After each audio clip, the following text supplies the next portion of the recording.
பார்க்க போகிறது உத்தம ராஜசீக பக்தி. உத்தம ராஜசீக பக்தி அப்படின்னா பகவானுக்கு மேலே ஒரு உறுதியான நம்பிக்கையோட முக்தியை அடையணும் அப்படின்றதுக்கான ஒரு விருப்பத்தோடு செய்யக்கூடிய பக்தி உத்தம ராஜசீக பக்தி. முக்தி அப்படின்னு சொன்னால் பிரம்மத்தில் ஐக்கியமாகறதுல இல்லை, வைகுண்டத்துக்கு போகணுன்னு நினைக்கிறது கூட தான். அங்கே பகவானுடைய அந்த லோகத்தில் நம்ம இருக்கணும்னு நினைக்கிறது.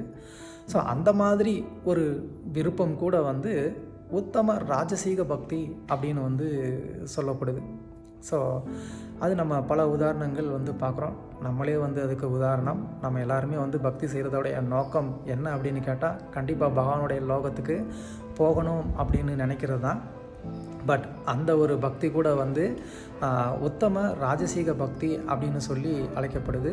அப்படின்னா உத்தமமான தூய பக்தி அப்படின்னா என்னவாக இருக்கும்? ஹரே கிருஷ்ணா.